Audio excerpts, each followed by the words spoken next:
We always record them when we remember. And so we are recording tonight's talk. And after tonight's talk, we will post the recording for this and all the other takeout talks. You can find the recordings for them online. We kicked off this year's Takeout Talk series with Sage Donnelly, who talked to the club 2 weeks ago about how to break down scary rapids. Tonight we've got progression. 2 weeks from tonight, we'll be talking with a bunch of experts from the gear manufacturers, from Kokatat and Shred Ready and Werner about gear. From there, we'll go to a discussion about diversifying paddle sports. And then finally, we'll end the Takeout Talk series with a conversation with Paul Kuthi on teaching your kids, if you have kids, teaching your kids how to kayak or canoe.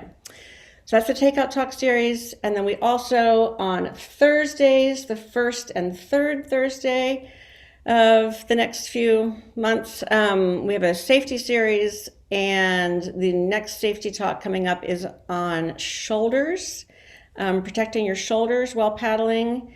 From there, we're going to talk about winter paddling. And from there, we've got a whole session that's going to be fantastic on minimizing your risk if you happen to be lucky enough to be going down the Colorado River in the Grand Canyon. So again, check the website, and I'll put a little post in the chat to make sure that everybody knows where you can access all that programming. If you are a member of the Lower Columbia Canoe Club, thank you. If you are not a member, please consider joining. We've got members from all over the country. These, largely because of these takeout talks and the safety series, are free and open to the public, but your support helps us, continue to offer the great programming that we've been offering. And if you're thinking about joining and you just haven't gotten around to it, definitely try to get your membership in the next few days, because on January 31st, at the end of our January membership drive, we're going to be raffling off a bunch of fun prizes only for members.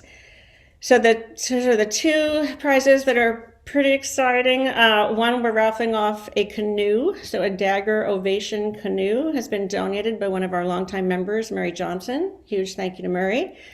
So somebody could win a canoe. And the other thing that we're raffling off is following the takeout talk that we had 2 weeks ago with Sage Donnelly.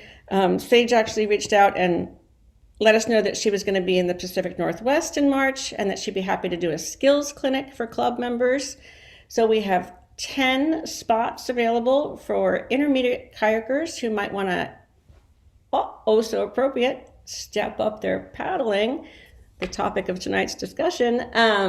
You could have a session with Sage Donnelly, and 2 of those spots we're going to raffle off because it's going to be super high demand. So you need to be a member to be in the raffle pool to get on the river with the under 21 female kayaker of the year, Sage Donnelly. Okay, that is all the club news. Again, I'll put some posts in the chat. Tonight, super exciting. We are going to spend the next hour or 75 minutes talking about progression. And what can I say about progression? All of us started out kayaking or canoeing, all of us started at a certain point. And I'm guessing many of you, like me, thought, well, where's the list, right?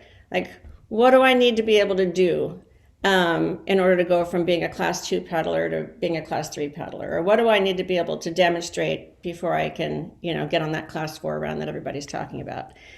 And you probably thought that for a little while you were just learning the sport. And then hopefully pretty quickly you came to understand that there really is no list, unfortunately. The decision about whether or not you're quote unquote ready to step it up is different for everybody. The factors that you might consider are different for everybody. And then how you feel about those considerations can vary from day to day, right? It could be a whole different conversation with yourself on a Tuesday in February, versus a Thursday in March. So it's a complicated topic. There is not necessarily an easy answer. And so as I thought about, well, who could I recruit to come talk to the club on this topic? I have to say, Jess, you were top of mind for me. And the reason for that is for folks that didn't have a chance to read Jess's bio. Jess and I met when I was a beginning kayaker. We met at a kayaking school called Otter Bar, which is in Northern California. And I don't, I mean, there's no way, Jess, that you would remember this, but I remember very distinctly being in the little learning pool with you, the pond, and you were teaching me how to roll. And I was, in my kayak and I was flipped over and you were cradling my head and I was looking up at you and you were looking down at me and you were saying whatever you were saying. And I just sat there like looking up at this woman and I could not focus on a single word you were saying because your accent was delightful. It was just so charming. You were just like, backlit by this sunshine, gorgeous, big smile, beautiful woman looking down at me. And I was in my head thinking, oh, she's being encouraging. Oh, I see what she's doing. Oh, she taught me that one thing, and now she's going to teach me this other thing. And I was like, oh, this is a progression. I think I'm in the midst of a progression, and I think I might actually learn how to roll because this beautiful, well accented woman is breaking it down for me into these easy steps. And you did actually teach me how to roll. And you taught me so much else, in that week at Otter Bar. And what was so clear to me, we talk about a lot, there are folks who are really good at paddling, and there are folks that are really good at teaching. And you are someone who is really good at paddling and teaching. You have perfected both crafts. And again, for folks who didn't have a chance to read Jess's bio, Jess and her life partner, Dawn, were longtime instructors at Otter Bar, which is really, an elite level of instructing. And you, at the time when I met you, you were doing the whole endless summer thing. You were spending, summers in the US and then summers back in New Zealand. You probably did that for years and years and years. But you always had your heart attached to your home kayak school, the New Zealand Kayak School.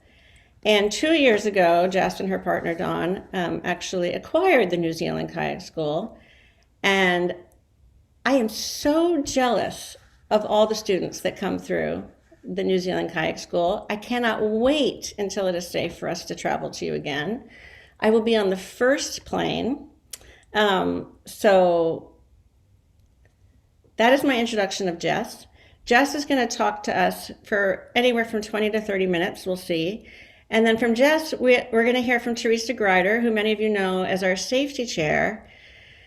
And when Teresa and Jess and I were on the line just before we welcomed folks from the waiting room, I said to Teresa and Jess, you two are like among my most absolute favorite people.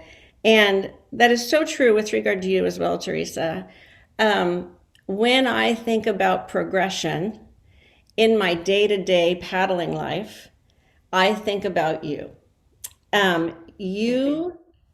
You have guided, counseled, helped, mentored, shepherded, stewarded, encouraged so many members of the club, so many women in the Pacific Northwest. I can't think of a single new river that I would ever think of going on without touching base with you. And so I can't wait to hear what you have to add to the discussion. Thank you.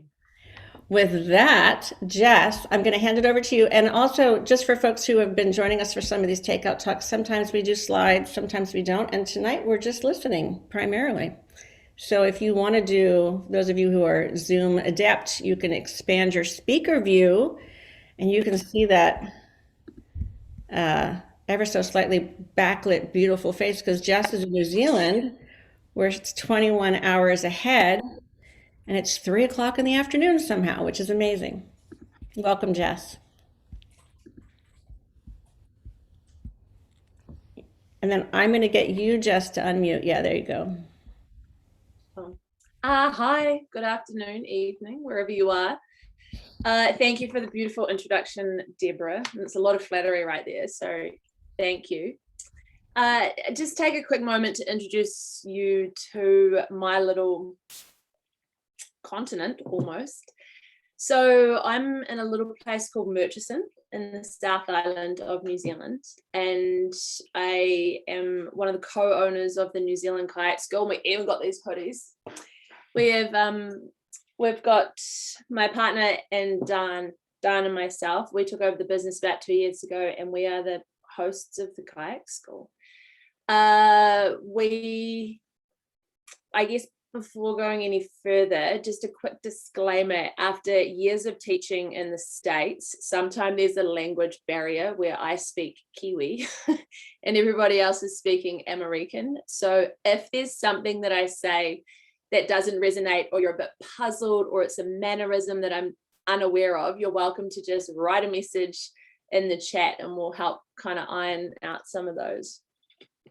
So the Kayak School, we operate for around 8 months of the year, from September through to April, and we teach anybody that wants to know how to kayak. So from beginner courses right through to advanced. We also are seeing quite a lot of pack rafters starting to arrive, and that sport's really taking off in New Zealand. So yeah, we are busy. As well as Dan and myself, we have a team of 3 instructors and then 2 kayak technicians who are almost on an apprenticeship, learning how to teach kayaking. And we took over the business 12 weeks before our first lockdown in New Zealand for COVID. So we've had a bit of a journey. Amongst other things, we have a small shop, and so trying to get freight from anywhere in the world is really hard right now.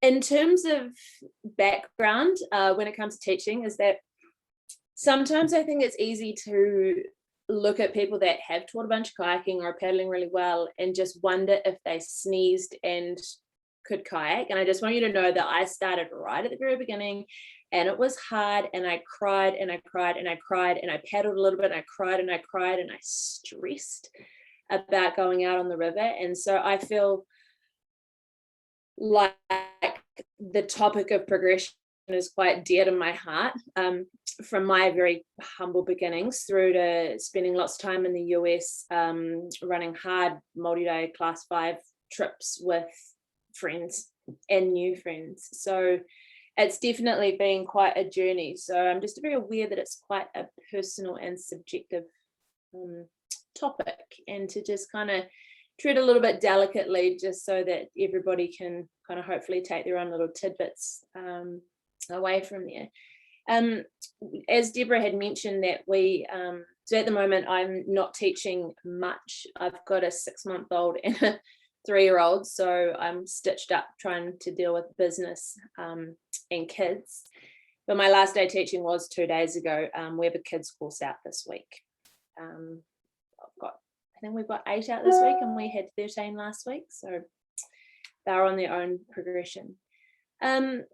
So without kind of any further ado, consider this next chapter a mix of personal experience and also looking at it from an instructional perspective, because obviously once you're in the role of teaching, our job is to be looking at what somebody is doing and how they're operating on the water, and then trying to make decisions that support the next step in terms of moving up or trying something different.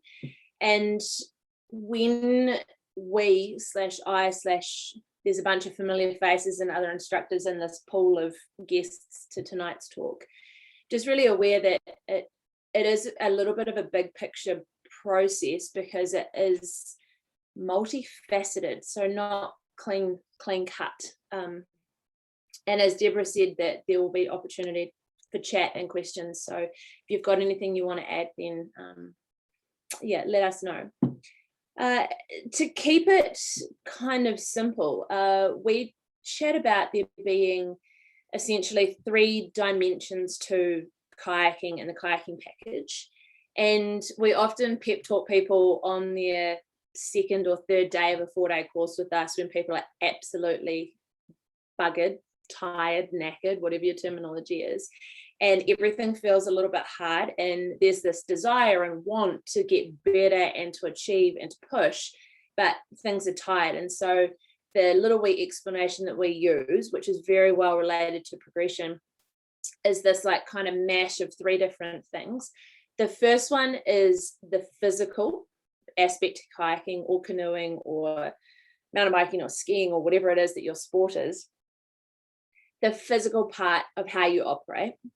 There's also the mental part, and what that is talking about is your understanding and knowledge of the sport, the execution of skills, how it all works. And there's a few different models that support that in terms of what we can do both consciously and unconsciously, and things that we are competent at and not competent. So there's essentially how you can process that information and what you actually know about the sport and the maneuvers and the rest.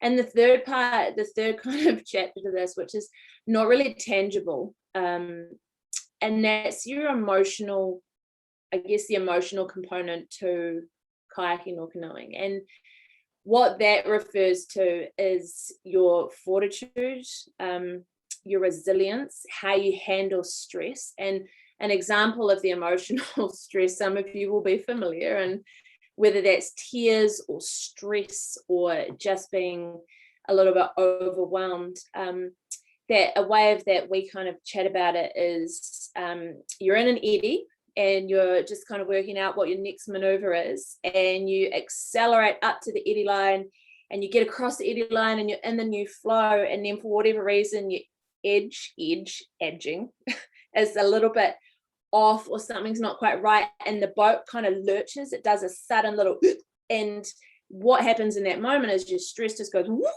oh actually no, okay, it's okay, I'm okay. And then it calms, and then there'll be something else that happens that kind of jolts your stress back up again. And so that's what we're chatting about when it comes to the emotional part of kayaking, is that it's your stress levels and how well you kind of can tolerate what your threshold is for all of that. So the physical, mental and emotional, and I'm just going to chat a little bit more about those in depth to give you a little bit of information, big picture.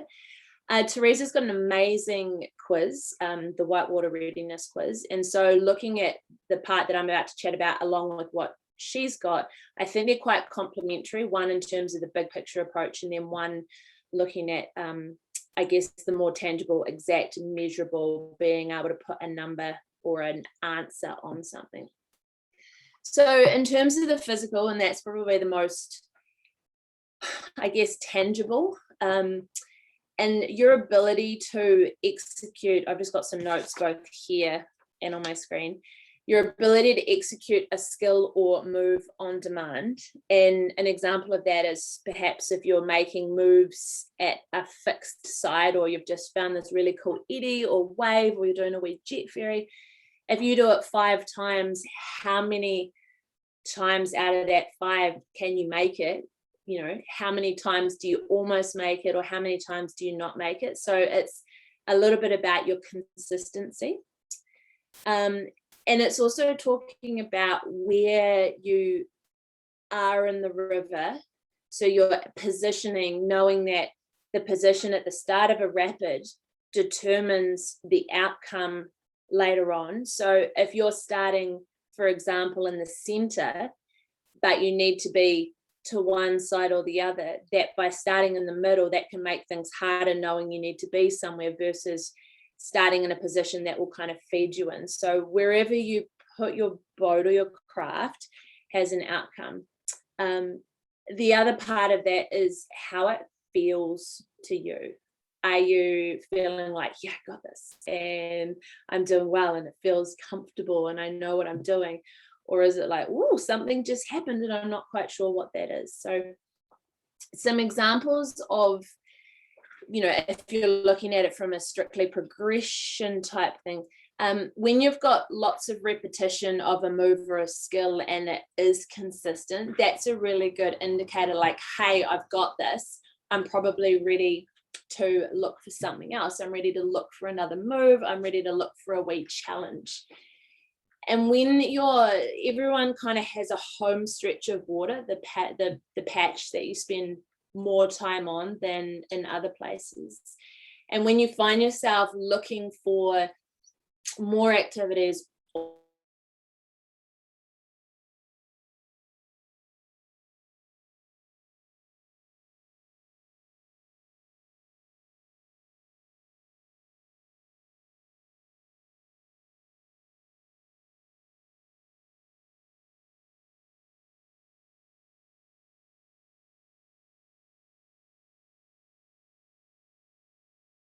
that can also be quite a big stressor. So it's often. Jess, I don't think I'm the only one whom you cut out for maybe like the last 5 sentences. Oh, okay. Just one moment. Yeah. Is that any hello? Now you're good. Okay, cool. Awesome. Thank you for telling me. Yep. I don't know where we were, but there'll be plenty more chatter to continue. Please let me know if it drops out. If it drops. You were saying you were like you were on your home run and then you left us. Yeah. So if you're on your home run, yeah, thank you. There's quite a lot of familiarity, and it's easy to have consistency on moves that we know well or intimately. When we are in unfamiliar terrain, trying to take those same skills and apply them in a new environment is a good, in a way, acid test for how those skills actually are. And an example for some of you that may have paddled in New Zealand, for example, there's a very famous run called the Kaituna in the North Island. And the Kaituna is short, it's well less than a mile. And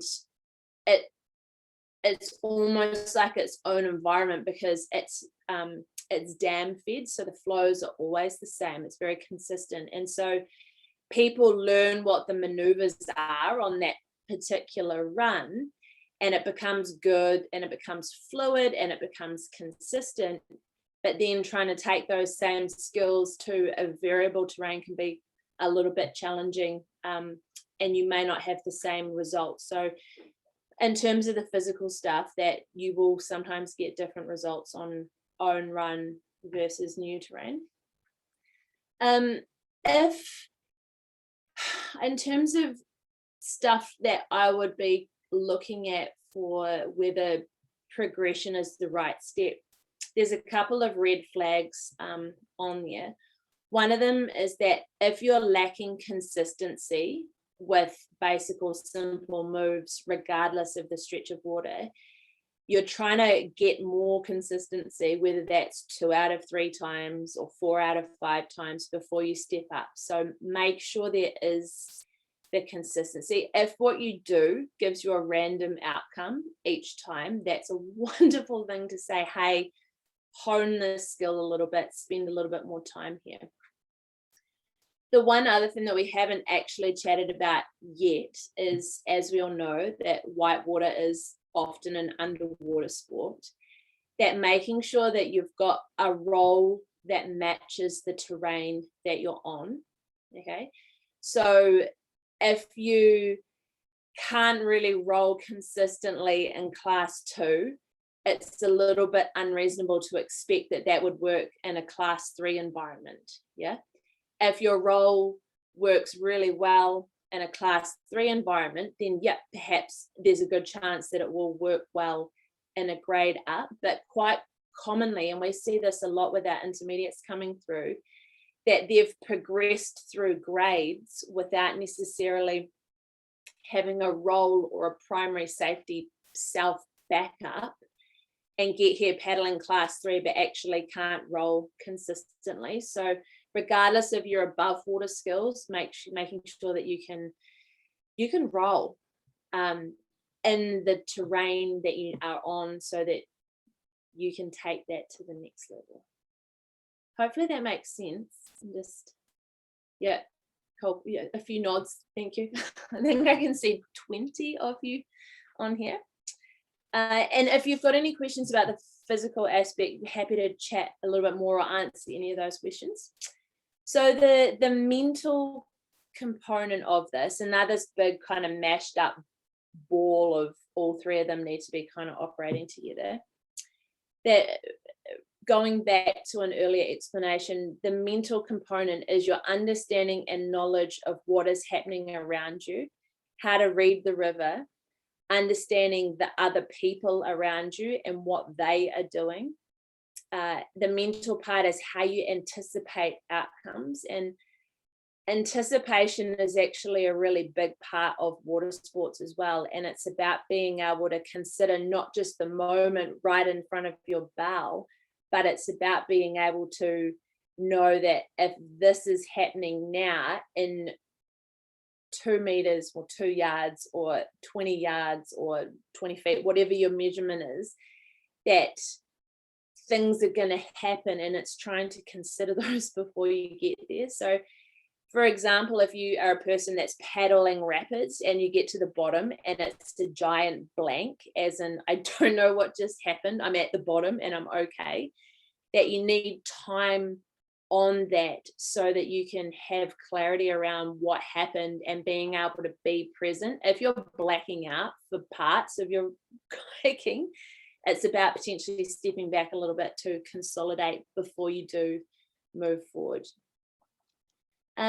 With the mental part is that sometimes it will mean that you need to actually seek knowledge and understanding from other people that do already have skills. And so it might be seeing somebody make a move on the water and going, how do I do that? And going, I actually can work a little bit of this out myself. How do I get more information? And seeking some, it doesn't necessarily need to be professional information, but somebody that has an understanding of what they're doing so that you can take that information and progress with it. I think sometimes people are apprehensive about asking for information. So there's no harm or foul in just saying, hey, I saw you do something, like, how does that work? I want to know about that. So the more information that you have in your toolbox, so to speak, about different parts, that the more you have, the easier it will be to step through some of those progressions. And I have written down here that knowledge is power. And so that refers to the more that you can collect information about how things work and why they're working, that your brain can compute. And when you're computing, it means that you're present and feeling good about what you're doing so that you can then start moving forward. I haven't said, and I will just put it in now, is that I'm definitely aware that kayaking's not linear, as in you don't just start here and get better to here. It's very up and down. And it means that sometimes you might have some wins and it feels good. And then you might have you crash into a wall, you're upside down, fail to roll. And it can be something that does kind of bring you back down. So it's not linear for anybody. And it's understanding that that's normal. And it's okay to step back a little bit so that you can step forward.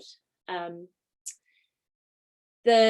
example of that, so just downriver, and I know that Ben Morton is in here somewhere, I'm pretty sure we paddled on a section of river downstream on the Buller River called the O'Sullivan's to Ariki section. And so we have loads of amazing class 2 around here. I think there's like 5 different rivers that we paddle. And then O'Sullivan's is a really great place to step up to class 3 because it's got lots of big water and there's these amazing big flat pools. I'm just thinking of you, Deborah, right now, so that you can come and join us. We'll take you down there. There's big flat pools and then large rapids and then big flat pools. So in terms of progression, that you can have a run down there and then come back and do some more consolidation on class 2 and then have another run down there and come back onto class 2. So information and knowledge is massive. And that might be books, videos, questions, chatting, mimicking, asking, so many ways to collect that information. If you're blacking out or you're relying on other people to tell you what just happened, step back a little bit. So the third part to all of this, and it does have a little bit of crossover with the mental component, is your emotional capacity underwater. It's obvious to most paddlers that it is a really quick sport for increasing your stress levels, and I suspect that if we did a show of hands, and a bunch of you would have felt the stress or the pressure of being on the water and a little bit stretched or overwhelmed, and there's tears that just kind of sit like tickling at the back of your eyes, or something happens and you swim and it's hard and you need to still get back into your boat. So the emotional part of working out whether or not you're ready to progress is how you can manage yourself. So in terms of knowing that kayaking so quickly can go to plan B, so how your fortitude and resilience handles something going wrong and all of a sudden you're on plan B, how you manage that. Do you just give up and hope for the best and become a floater boater? Do you take a quick second, do a sweep stroke or two to realign your boat and then just kind of have at it? So it's how quickly essentially you can bounce back from a problem while holding it all together. Some notes that I have here: being composed under pressure, yet being able to hold it together. And I'm going to tell you a little bit more about that in just a second, because I've got a little tidbit that I use to help me. Being able to accept the errors that you make and parking it and moving on. Because if you have an error or a mistake or a failure on the river, a lot of the time the river doesn't care. Yeah, and you clean it all up and you get back in your boat and you're ready to go again.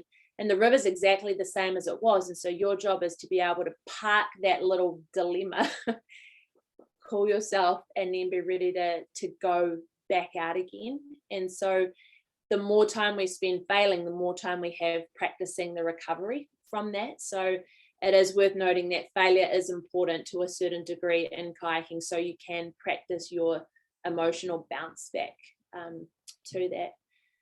If things feel good and fun and you're really comfortable and you feel content, that's a great marker. Like, hey, maybe I am ready for a bit of a push. I am ready to go and do something, because we do this sport because it's fun, just in case you were considering why. Yeah, hopefully it's fun. And if it's not, great indicator to just go back along, just drop a step back on the continuum before you go. Some things to be really aware of that are good markers for not really, maybe just more consolidation of where you're at. If you go to the dark side underwater, and this is what I was referring to a little bit earlier that I would come back to. So for me, over the years, one of my biggest hurdles has been being able to hold it together underwater. That very quickly, and for a long time, I just kind of panic underwater, this big like kind of flap underwater to eject out of the boat, swim. Yeah, and I had this amazing roll. There's like just textbook. I could outroll everybody all the time, except for when the water was moving around me and my brain just used to shut down. And so it took me a long time to work through that. So I have a massive appreciation for the struggle that it takes to take your roll from flat water to moving water. And so what I started doing over time is that I have a wee traffic light system underwater. And I've actually, as I've had 2 babies and getting out paddling as much as I can, that I do find myself going back to this model. So underwater, my instinct is, oh, this is bad. This feels red. This feels hard and I'm stressed and I know it. And when I know it, I actually have a chance to do something about it. And it's just going, okay, everything feels red. I need to choose green, which is calm, do my roll, wiggle around to the start, tuck up, do my roll, off I go again, okay? Sometimes when I've been paddling a lot, that when I'm underwater, that feels really obvious. It's just straight to green. Yep, cool, underwater, roll back up. No big deal. It's just like any other stroke. And then sometimes there's the orange, which is the like, a little bit stressed, but I think I'm okay, cool, reset to green, and then off I go. So I I just got a rewind, a dagger rewind, and they took like a year to get here to our little island in the Pacific Ocean. And I just spent a lot of time upside down, surprisingly. And I don't know if it was just the boat or me or whatever, but I did a lot of rolling on my first trip in that. And I just felt that whole like, kind of red, oh my gosh. And then being able to kind of hold it together. And so by the end of the trip, finding that I could kind of hold it together in green. And it's like, actually what this is telling me is that I need consolidation. I don't need harder. I need time at this difficulty so that I can kind of regroup and calibrate before moving on.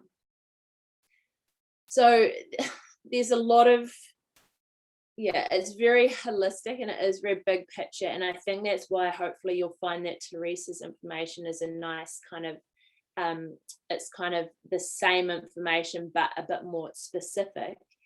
And at the end of the day, I think that there's a balance between the physical skills that you can execute. Yeah. And that also stretches to your fitness and your strength and how your boat fits, the type of boat that you're paddling. Then you've got that mixed in with the mental, how your brain is computing the information around you and what you're doing and being able to do that on demand. And then that emotional component of how you hold it all together when it doesn't go well.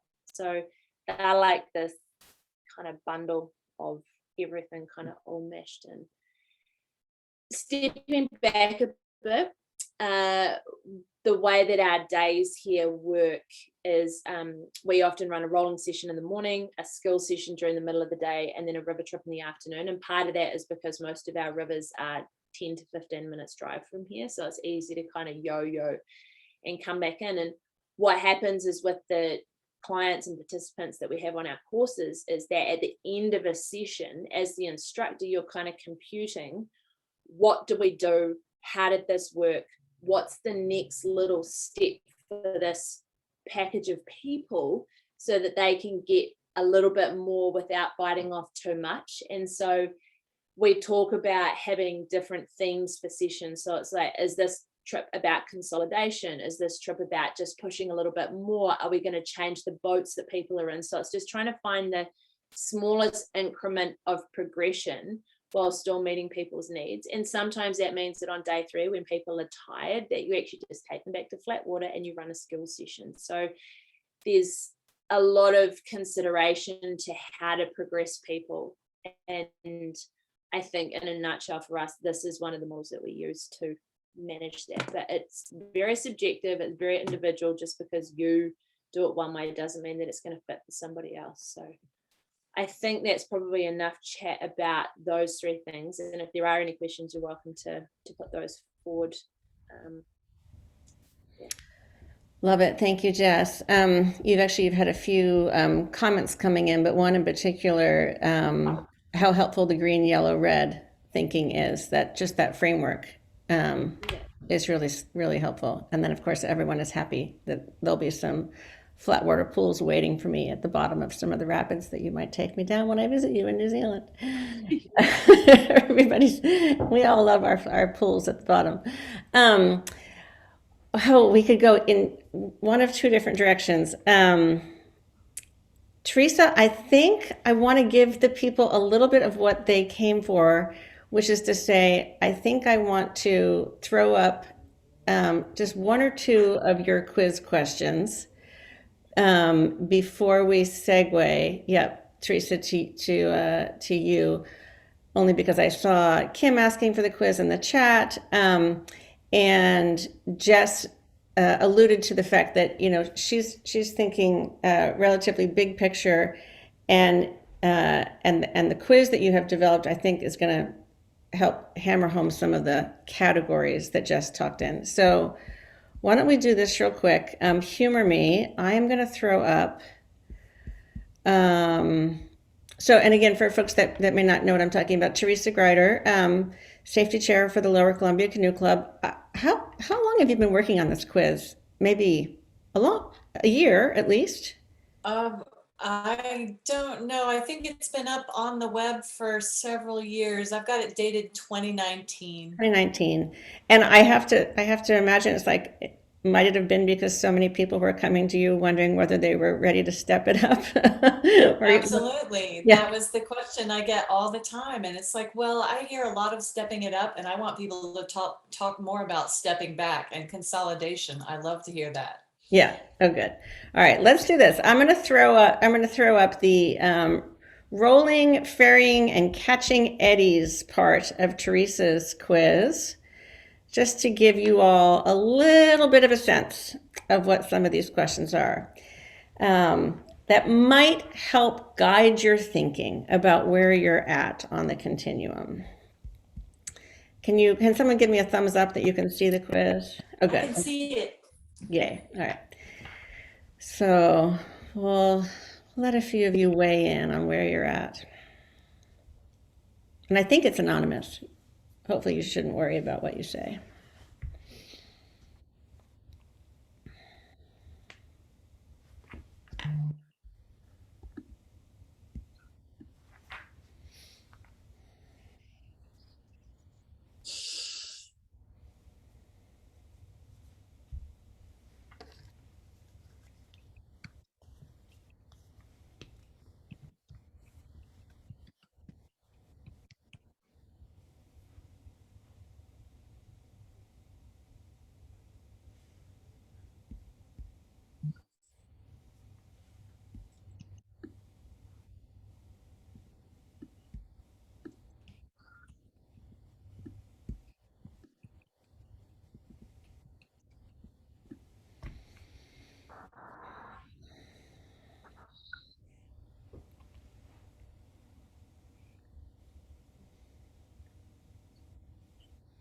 I'm just going to give it another few seconds. It looks like almost half of you have played.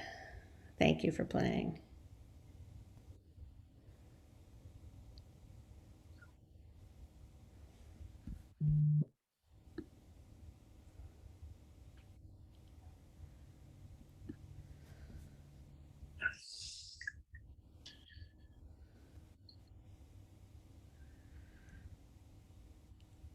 All right.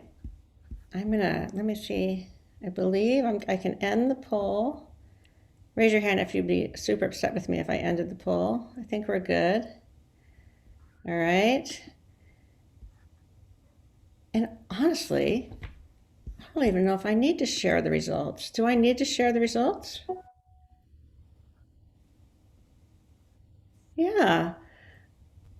I mean, I'll throw them up just for kicks. Can y'all see them? I mean, you know, it is so individual, right? That's the whole point. So it almost doesn't matter what the group's aggregated results are. It's about where you're at. I'm curious. I'm looking for a volunteer, someone who would unmute themselves and share with us if anything came up for you while you were taking the quiz. Like, did you love it? Did you hate it? Did you wish there was somewhere to hide? That's how I feel when I take this quiz. I feel like there's nowhere to hide and I have to answer honestly. I don't like it. Hi, Finn. Do I have do I have any volunteers to tell me? Deborah, I'll chime in. Yeah, go for it, Ben. So can you repeat your question one more time now? Well, my question was just simply, how did the quiz make you feel? Well, Or I'd say what did you observe about it that you want to share? it certainly makes you kind of check in with your own self-awareness. I mean, I definitely feel like, scanning through those, I kind of scanned down to the most extreme and then found myself going one step up and just being like, hey, that's just where I am right now. And I'm good with that.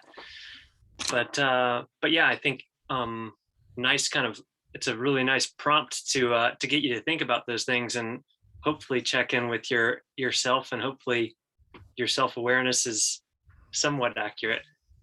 otherwise you have a professional like Jess that can help you with, understand your self-awareness a little bit better. Yeah. Teresa, what came up for you? Just seeing it in action. I think I saw something in the chat that you were saying you answered it, you almost answer it differently every time.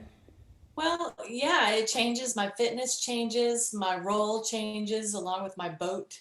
I recently got a boat that I can hand roll. After having not had a hand roll for years, I can hand roll again. And that just makes me so happy, but I still don't have the confidence that I'm going to hand roll up if the river takes my paddle away. So I couldn't say that option honestly. So it changes. It definitely changes every time. Yep. Yeah. Kay, I'm not too embarrassed. Yeah. Kay, did I see you wanting to chime in?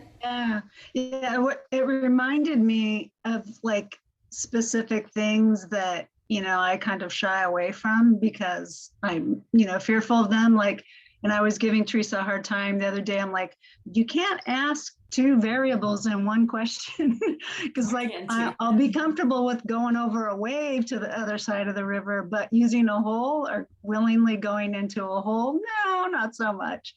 And that's just kind of, points out some of those areas, that I need to work on, and instead of avoiding them, kind of like, okay, you got to work on this. Right.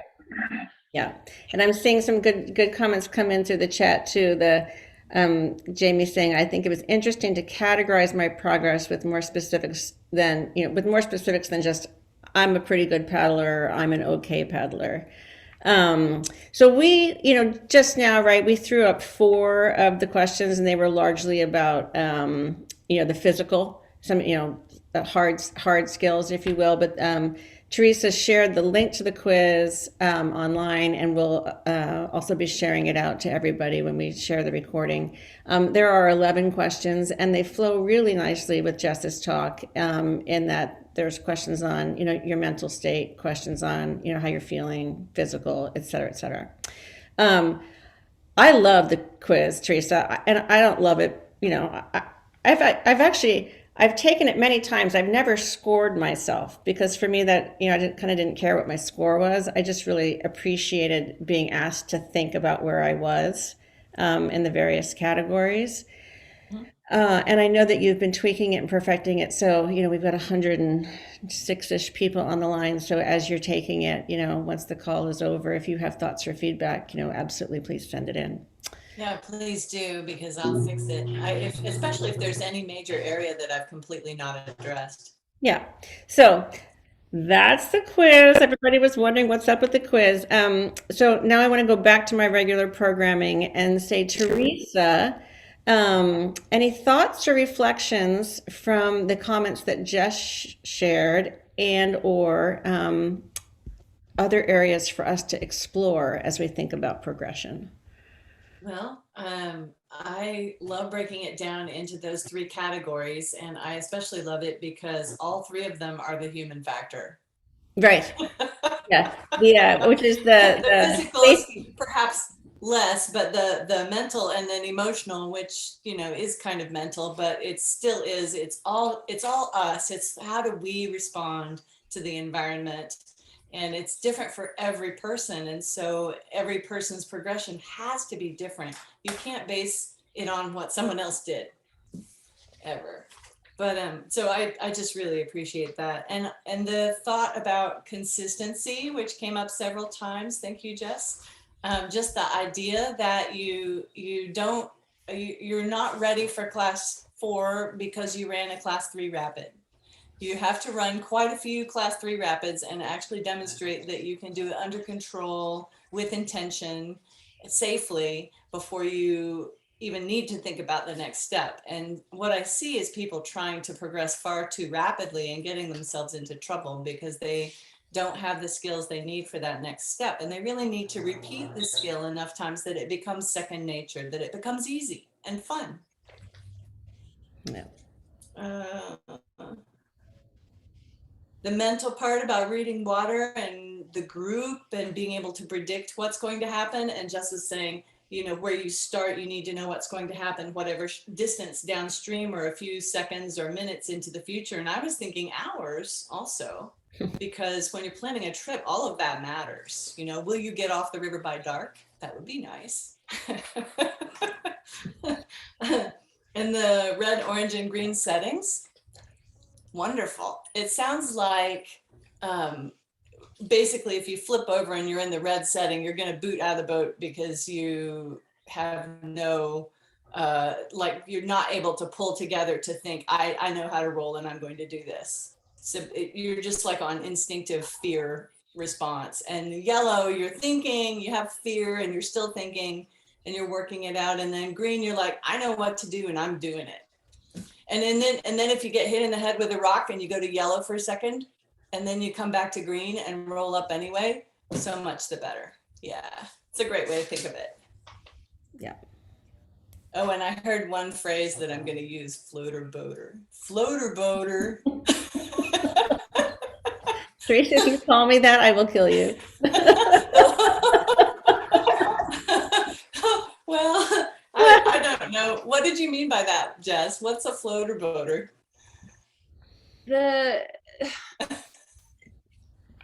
So credit to Dan, who has 3 different rules for teaching.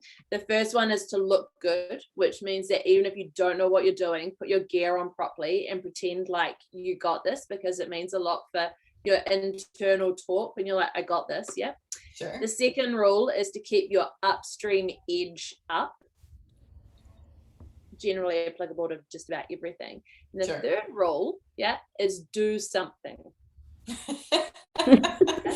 And do something is actually probably one of the greatest pieces of generic kayaking advice that there is out there.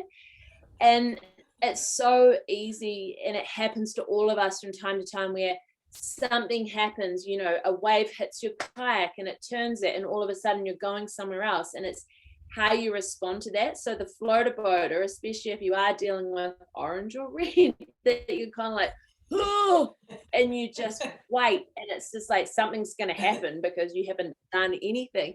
And what you're trying to do in that moment is do something. Take a paddle stroke, make a sweep stroke, look over your shoulder to see where you're going to end up. Do something. And I find it quite it's almost funny sometimes when I've seen it be used, because it's just not that helpful and not that specific, but it's yet still a great piece of advice. So the opposite of floater boater is do something. Yeah. So that was, it was look good, and what was the second one? Keep your upstream edge. Edge. Yeah. Yes. I love it. That's 3 more good things to remember. What about Jess or Teresa? I was just gonna say, what about either one of you? I mean, I think you've both said, mistake that you see made all the time is just wanting to progress too quickly. Are there any other when I see that, I think, oh, no, not yet, or mistakes? So I feel like we do a lot of recovery kayak training. And what I mean by that is people who have done a little bit of kayaking, a little bit of training, and somebody says, oh yeah, come with us, you'll be fine. If anyone ever says to you, you'll be fine, that is a red flag that you need to double check what they're telling you is a good idea. Okay. And so we deal with a lot of people that have had a really hard or rough time, and then actually trying to find the joy, rebalance, calibrate, work out where to from here. And one of the main reasons is because someone said oh, you'll be fine. Yeah, it's all good. Just come with us. And they do progress too quickly. And sometimes you get through that. Sometimes there's an incident. Sometimes there's an accident. Sometimes there's a fatality. Sometimes you get your gear stuck. There's a lot of things that can go wrong when you do move too quickly. And just a personal note that in my first year of kayaking, which was me studying outdoor education at a polytechnic in New Zealand, and I got the advice that I was given by one of our tutors was to do 50 days on class 2. And I did my 50 days and I went back to him and I said, I've done my 50 days. And he said, how do you feel on class 2? And I burst into tears in a room because I was still incredibly stressed. And he said, maybe your things are telling you need to do another 50 days on class 2. So I diligently paddled 100 days on class 2 with a couple of like little, dip my toe into class 3 and then come back to class 2. And for me, that's probably the only reason that I was able to stick with the sport was I needed time. I needed to be able to work it out without being, I don't know, we see quite a lot of late teens and 20-year-old males who have a little bit of a semblance of a role. And it's like, have role, will try. Yeah. Mm-hmm. I'll come on this class 3 trip. Yeah, I've kind of got a role. Sure, I'll come with you. And so that can be a really easy quick progression, and it's all good until it's not. So it's just something to be aware of, that I think people do need their own period of time, however many days it is, so that things feel good, things feel green, that you're not stressed and flustered. But it can be quick. It can be a quick transition for some and less for others. My beginnings were humble too. It took me a long time to learn to roll. It took me a long time to get to any harder water. And it was okay. I mean, I was the kid swimming in the eddy while my dad was boating. So I started early, but it still took a long time. Yeah. Teresa, you, I feel like, again, before we launched the chat of the whole group, you noted that you'd been doing some reading about the optimal. Now might be a good time to share what you were sharing with Jess. I'm still reading this book. I'm like past halfway through. It's The Rise of Superman by Steve Kotler, and it's about adventure and extreme athletes and the flow state, which we talked about in our human factor talk last Thursday. But I just this morning came across a section that applied to progression, and I wanted to read a passage or two. Okay. The challenge skill ratio is the last of our internal flow triggers. So the right ratio of challenge to skill helps put you in the flow. And the flow is this open state where you're taking in a lot of information and you're not afraid, and you're able to improvise and try things. So the idea behind this trigger is that attention is most engaged, i.e. in the now, when there's a very specific relationship between the difficulty of a task and our ability to perform that task. If the challenge is too great, fear swamps the system. If the challenge is too easy, we stop paying attention. Flow appears near the emotional midpoint between boredom and anxiety in what scientists call the flow channel, the spot where the task is hard enough to make us stretch, but not hard enough to make us snap. And he makes the point later on that it's really easy to accidentally end up overloaded, to bypass your optimal range and be too stressed out to function. Really easy to end up there. And it's really easy for bad things to happen when you go there as well, especially in a natural environment. So the sweet spot keeps our attention locked in the present. When the challenge is firmly within the boundaries of known skills, meaning I've done it before and am fairly certain I can do so again, the outcome is predetermined. We're interested, not riveted. But when we don't know what's going to happen next, we pay more attention to the next. Uncertainty is our rocket ride into the now. So that little bit of uncertainty, just a little bit, just the 4%, is enough to make you learn really fast. But when you go too far into the uncertain, don't have the skills for it, that's when it all falls apart. Love it. That was my nugget for today. I really enjoyed learning that. I love it, Teresa. Have you, remind me, have the, I know your skills clinics kept getting, pushed off because of high flows, but have you done one this year in the new year? I haven't done one in January, no. Okay, and so the February one is coming up. It's coming up soon, although I do still teach a few skills every time I go paddling because I just do. I believe me, I know. Well, people have to ask though. They're like, yeah. Yeah. I'm wondering for the skills clinic that you have coming up, are there things that you'll be more focused on as a result of tonight's discussion, or things that clicked for you? Well, I wish that I had a really nice short class 2 run, because that's what I'm thinking I'd like to do. And I want to do some skills around eddy lines, falling leaf and spinning on eddy lines and sitting in tiny little eddies and trying to stay there for 5 minutes. And just the things that seem so difficult until you do it a few times, and then it starts to make sense. And you have to do it on easy water at first. So that's kind of what I was thinking about doing. Yeah, all right. Yeah.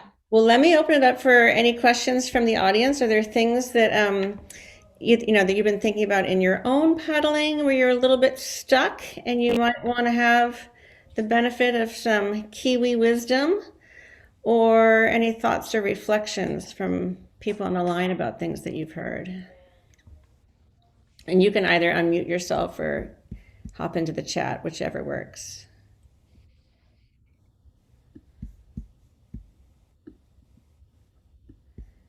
While we're waiting for perhaps for a question to come in, I'm also reminded, Ben, of something that you said to me.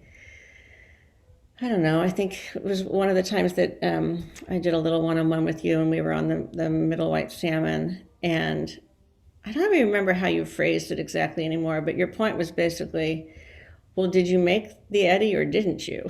You're just like,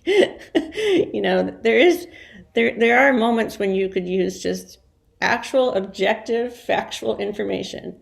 You did not make the eddy, Deborah. I was like, okay, but I tried. So I always think about that. And marrying that with your advice, Jess, do I consistently make the eddy?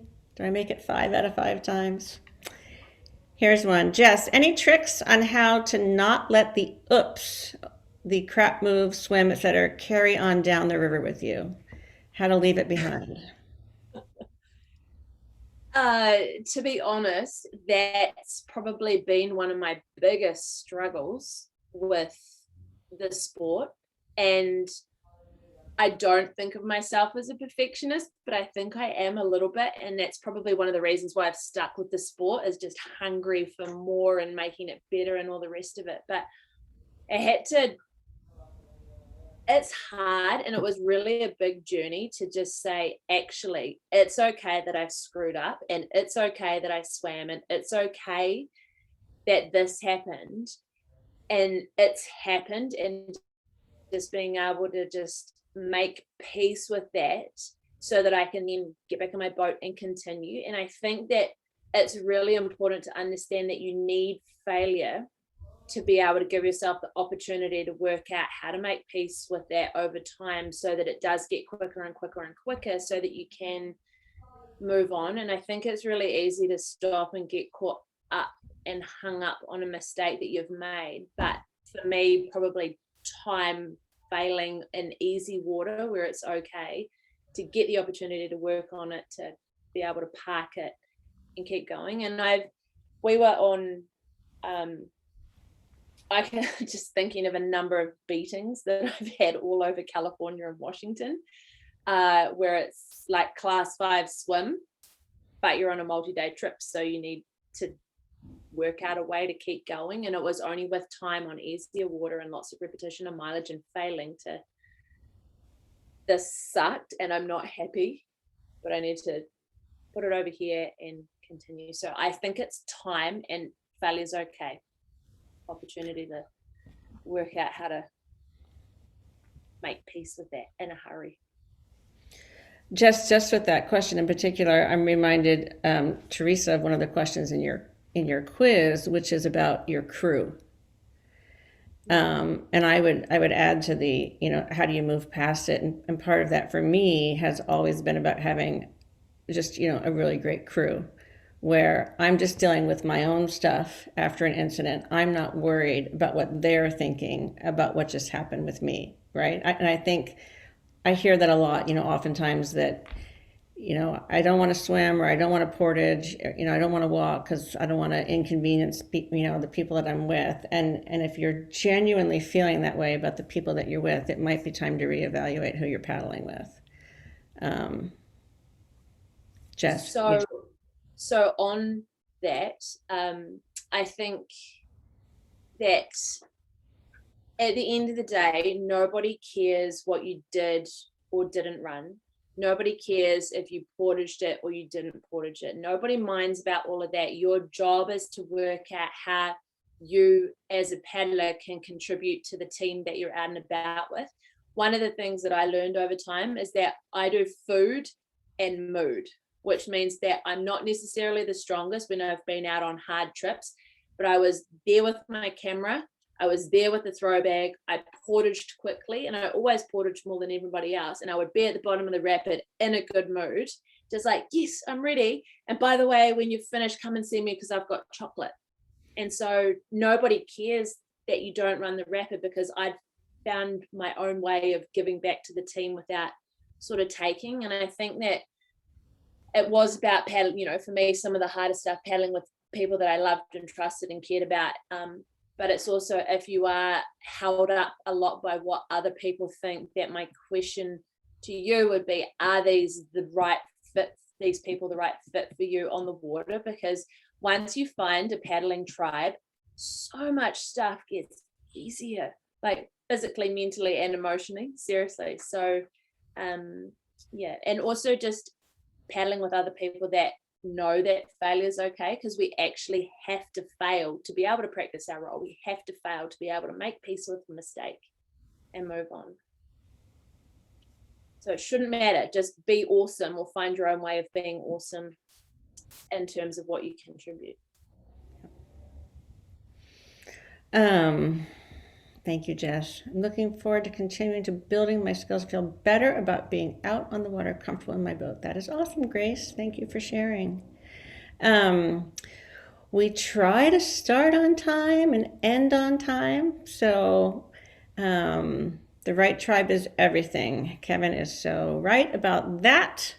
I am so glad, Jess Matheson, that you were in my tribe. I actually said to my son, Owen, hopefully people didn't hear him singing just now, but I said, Owen, Jess Matheson's going to get on the line with us tonight. And he literally said to me, who's Jess Matheson? I was like, and then I was like, Jess. And he's like, well, why did you use her last name?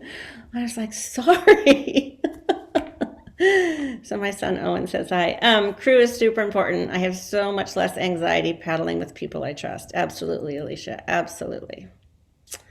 All right. Well, to everyone that joined us tonight, thank you so much. Watch the, if you're a member of the Lower Columbia Canoe Club, watch the calendar of events. We have actually a lot of great paddles coming up. And Brian Stewart just hosted a Class 2 paddle last weekend, Saturday, just a few days ago. He's got a home right on the river, right on the East Fork Lewis. So the folks that participated in that Class 2 paddle had a private put-in. It was sunshiny and beautiful all day. At the end of it, they went back to his place for, a little barbecue chat and, socializing. So we have plenty of Class 2 runs coming up, plenty of Class 3, and the occasional, 3+4 run. So let us know how we can support you in your own individual, unique progression. Thanks, everyone. I'm just watching all the thank yous come in for you, Jess, and for you, Teresa. Thank you for having me, and on behalf of the Kayak School. And we do education and progression, so that's what we do. So lovely to be able to share a little bit of information. And if you have any more questions, fire them at us or at Deborah, and we're happy to answer. So well, I have a question. Where are you based? Me? Yeah. Murchison, South Island, New Zealand. South Island. Okay, I've never been there. It's on my list. Oh, you should. You should. Yeah. You and me, Teresa. It's on my bucket list. Oh yeah. That and Japan. I'm gonna go to New Zealand first. Maybe we'll sail there. That sounds good. Thank you, everyone, for joining us. Yes, thanks for coming. So good to see all of you. And Jess, thank you for being willing to come talk to the Lower Columbia Canoe Club. She didn't know any better, So cool. Teresa. So cool. Oh gosh. It's been, he's not there anymore. That was such a great little cameo. Yeah, that was good to see you, Ben. Hey, Jess, do you know Bruce Leslie? Yes. Not well, but yeah, he is a face that has been in and out. And his wife, I think now. He was, I met him on the Clackamas River here in Oregon like years ago. He Yeah. was like with a bunch of Kiwis boating, and he was like, ah. Yeah, I think I have a picture in my head of who you're talking about. I'm not sure. He's bald. Yeah. Yeah. Has been for a long time, but I mean, I can't remember his now wife's name. Tanya. She's a kayaker too, I think. Awesome. How about Scott Harding Oh, Oh, yeah. from Otterbar? Yeah. Yeah. Yeah, that's a Harding. name I haven't heard of in a long time. You know Scott too? Do you know this? I went to undergrad school with him. Geology. He was doing geology. I visited a friend to drop off some house plants a couple of days ago and to her new house, and it had a photo taken by Scott Harding of blown up, like huge, of he had a really famous image of, or well-known image of, kind of half above water, half below water, of a salmon swimming through rocks, and it was just right there. So he actually had just been on my radar in the last 48 hours. Cool. Yeah, he's working for AW now. Hey, Teresa and Jess, we actually have a under the wire last minute question for you guys. And Kate, I don't know if you can actually unmute yourself and undo your video because they're still here. One last question. Any thoughts on getting better? Hi, Kate. On getting better and learning the terms for kayaking. I feel like I'm always having to clarify terminology. Do you want to Howdy. talk about that a little bit, Kate? So you just feel like you don't. Like on all the webinars, I'm always learning like new terms. I'm usually doing those things. I just don't have words for them. So Yeah. it's Oh, like floater boater? Don't learn that one. like bow surfing. Oh. Right. Well, how long have you been kayaking now? So I know what school you're in. Just over a year. We started winter of 2020. Unfortunately, last summer I wasn't able to get out much. I'm in Ohio as well, so I'm having to travel like Pennsylvania, out of state, to really get much going. Mhm. Our local run only runs here in the winter, so Yeah. Well, there's a book written by William Neely, who is now deceased, called Kayak. And it introduces a lot of the really important concepts and terminology for the intermediate kayaker. So you will be approaching that, and it would be a fun read, I'm sure. I've been collecting river slang for going on 35 years now. So it's unpublished. It's a dictionary of slang, but it changes so fast that, it's just hard to keep up. You just have to keep asking, what do you mean by that? okay. So long as I know that that's my future, Yeah. I'm fine. I would also just keep tabs on words that pop up that you're not sure about, or asking a range of people, like, I'm doing this, what do you call it? And because Dan and I have spent so much time teaching in New Zealand and in the States, and also a bit in Australia and Canada, and paddled all over the world, that things aren't always called the same thing. And so there's that whole, what your local language or slang is can be quite different as well. And so I would ask, like, I'm doing this, what would you call it? Or if somebody, you hear a word saying, I heard this word, ask somebody that you trust, like, can you show me what you think that is? That's a very valid point too. So thank you for sharing that. Awesome. Thanks for the question, Kate. And Kate, are you the same Kate who reached out and said you'd be willing to help with e-letter stuff and communications? Is that you? Not me. Oh, shoot. Unfortunately. I'm the one that sent a bunch of notes for the Sage Donnelly talk. Oh, thank you. Those were very helpful. Yeah, your name is just, it's familiar. All right. Will you have closed us out with your last question? We'll call that the last. Yeah, so good. Such a good one. We'll call that the last official question. And one more time, thank you, Jess. Thank you, Teresa. We'll get the recording out to folks shortly. And I don't know, Jess, tell Don he's next. I Yeah. will. And it's lovely for us to be able to put thinking, instructional, teaching hat on for a chapter. So yeah, thank you for the opportunity. Bye, everyone. Good night. Bye, everyone. Good night.